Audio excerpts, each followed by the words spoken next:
First అయితే మీ అందరికీ thank you so much అండి. ఎందుకంటే ప్రీవియస్ వీడియోలో ఫ్యామిలీ టెన్షన్స్ వల్ల కొంచెం బాధలో ఉన్నానని మీతో షేర్ చేసుకుంటే దానికి మీ అందరూ పాజిటివ్గా రెస్పాండ్ అయ్యారు. అందుకు మీ అందరికీ థ్యాంక్ యూ సో మచ్ అండి.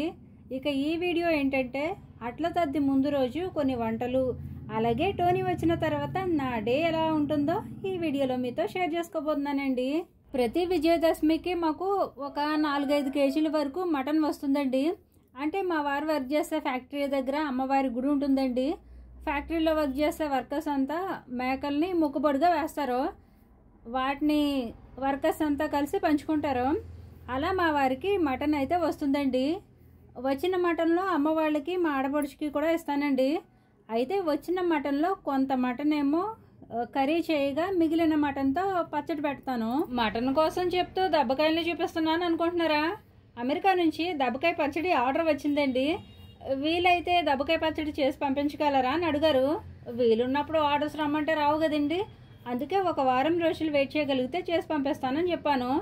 దానికి ఓకే అన్నారు. ఈలోగా దెబ్బకాయ పచ్చడి ప్రిపేర్ చేశానండి. ఈ పచ్చడి ఇడ్లీ దోశలకి చాలా చాలా బాగుంటుంది. బెల్లం కారం వేసాను కాబట్టి తీయగా పుల్ల పుల్లగా కారంగా భలే ఉంటుందండి.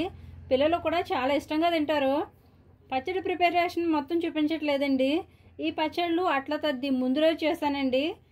ఈ పచ్చళ్ళు పెట్టడం త్వరగా అయిపోతే వేరే పనులు కూడా చేసుకోవాలని జస్ట్ పచ్చడి పెట్టానని మీకు చూపిస్తున్నాను. లాస్ట్ వారం నిమ్మకాయ పచ్చడి పెట్టాను. ఈ వారమేమో దెబ్బకాయ పచ్చడి పెట్టాను. పచ్చళ్ళు ఏవైనా సరే తక్కువగా పెడుతున్నానని మీరు ఆర్డర్ పెట్టుకుంటే స్టాక్ ఉంటుందో లేదోనని ఆలోచించకండి. ఒకవేళ స్టాక్ లేకపోయినా సరే మీరు ఆర్డర్ పెట్టుకున్న 2-3 డేస్లోనే చేసి పంపించేస్తానండి.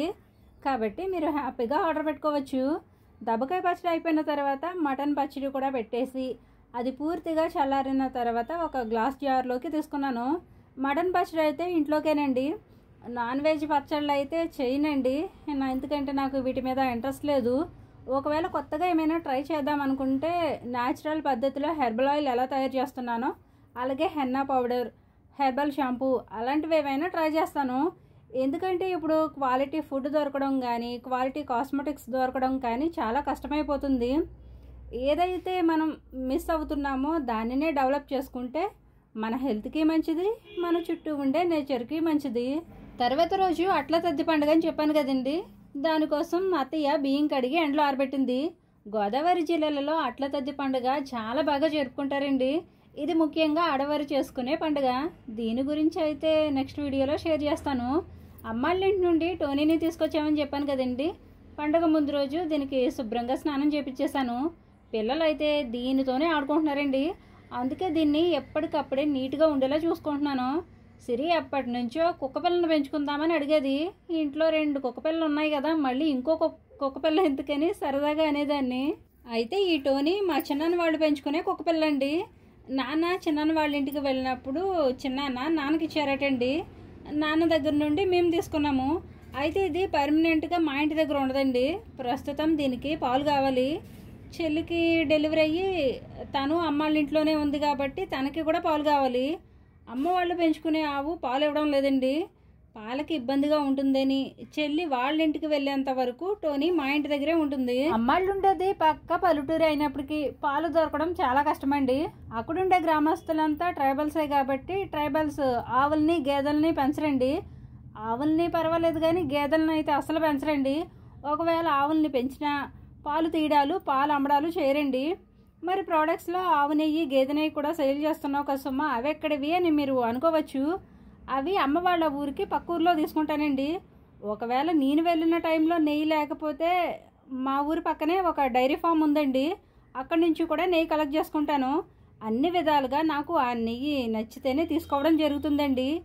నెయ్యి విషయంలో అయితే మీకు ఎలాంటి డౌట్ అవసరం లేదండి. ఇక టోనీ వచ్చిన తర్వాత నాకైతే కొంచెం రిలీఫ్గా ఉంటుందండి. ఎన్ని టెన్షన్స్ ఉన్నా దీనితో కొంతసేపు టైం స్పెండ్ చేస్తే మైండ్ అంతా పీస్ఫుల్గా ఉంటుంది. అసలైతే నాకు కుక్కను పెంచుకోవడం కంటే ఆవును పెంచుకోవాలని ఎప్పటి నుంచో ఉంది, కానీ కుదరడం లేదు. ఏది పెంచుకున్నా కానీ దానికి ఏ లోటు లేకుండా చూసుకోవాలనుకుంటాను. ఎందుకంటే మనలాగా అవి నోరు తెరిచి అడగలేవు, మనమే అర్థం చేసుకుని చూసుకోవాలి. ప్రీవియస్ వీడియోలో ఫ్యామిలీ టెన్షన్స్ వల్ల వీడియోస్ పెట్టలేకపోతున్నానని చెప్పాను కదండి. ఆ వీడియోలో ఇంటికి పెద్దదాన్ని అయినందుకు నా వంతుగా నేనెంతవరకు నా పుట్టింటి వాళ్ళని చూసుకోగలుగుతున్నాను, అంతకంటే మంచిగా చూసుకోవాలని ఉన్నా ఎందుకు చూసుకోలేకపోతున్నానో చెప్పాను. ఒక దిగువ మధ్య తరగతి కుటుంబంలో మామూలుగానే ఆర్థిక ఇబ్బందులు ఉంటాయి. దానికి తోడు ఆడపిల్లలు ఉన్న ఇంట్లో అయితే ఇంకా ఇబ్బందిగానే ఉంటుంది. వచ్చే ఆదాయం ఏమో అంతంత మాత్రంగానే ఉంటుంది. చూసుకోవాలని మనసు కనిపించినా ఫైనాన్షియల్గా మనం బాగుంటేనే చూసుకోగలం. ఆ వీడియో యొక్క ముఖ్య ఉద్దేశం కూడా అదేనండి. కానీ ఆ వీడియోని మరోలా అర్థం చేసుకొని అక్క చెల్లెళ్ళ మధ్య అనేక రకాలుగా లేనిపోని మాటలు చెప్పి లేని కలహాలు పుట్టేస్తున్నారు. ఎవరెన్ని రకాలుగా అర్థం చేసుకున్నా, ఎవరెన్ని ప్రయత్నాలు చేసినా నేను చెప్పేది రైటో రాంగో నా పుట్టింటి వాళ్ళకు తెలుసు. చిచ్చు పెట్టాలనుకుంటున్న ఏ ఒక్కరు కూడా వాళ్ళని ఆదుకోరు, అర్థం చేసుకోరు. అయ్యో మీరు కష్టంలో ఉన్నారా అని కనుకరించరు.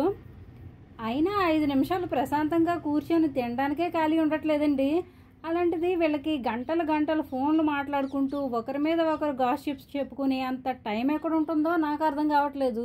నాకెవరు శత్రువులు లేరండి, కానీ నన్ను శత్రువుగా భావించే వాళ్ళు ఉన్నారు. వాళ్ళు నాకు 14 సంవత్సరాల నుండి టార్చర్ చేస్తున్నారు. నా జీవితంలో నేను ఎవరి గురించి అయినా నెగిటివ్గా చెప్పాలంటే వాళ్ళ గురించి చెప్పాలి. ఆల్రెడీ చెప్పాను. ఆ వీడియో ప్రజెంట్ ప్రైవేట్లో ఉంది. ఏదో ఒక రోజు పబ్లిష్ చేస్తాను. ఆ వీడియో చూసాక మీరు ఖచ్చితంగా షాక్ అవుతారు. ఏంటి సుమనేనా ఇలా మాట్లాడేదని. ఎందుకంటే పెళ్ళైన కొన్ని రోజుల్లోనే వాళ్ళ వల్ల నేను ఎన్నో కష్టాలు పడ్డాను. నా అత్తమామ వల్ల, మా ఆడపడుచు వల్ల, మా వారి వల్ల నాకు ఏ బాధ లేదండి. కానీ వాళ్ళ వల్ల నాకు అన్ని బాధలే, అన్ని సమస్యలే. నా జీవితంలో నాకు ఎదురైన ప్రతి ఒక్కరూ నాకు గురువులేనండి. ఎందుకంటే కొందరు ఎలా బ్రతకాలో నేర్పిస్తే మరికొందరు ఎలా బ్రతకకూడదో నేర్పించారు. ఓకేనండి, ఆ వీడియో చూస్తే నేను ఎందుకు ఇలా చెప్పానో మీకు అర్థమవుతుంది. ఇక దివాళీ వచ్చేస్తుంది కదండి, అందుకని సిరికి ఒక డ్రెస్ కుడదామని ఒక ప్లెయిన్ శారీ తీసుకున్నాను. రీసెంట్గా డ్రెస్ మెటీరియల్ తీసుకున్నానండి. డ్రెస్ కుట్టుకోగా చిన్న పీస్ మిగిలిపోయింది.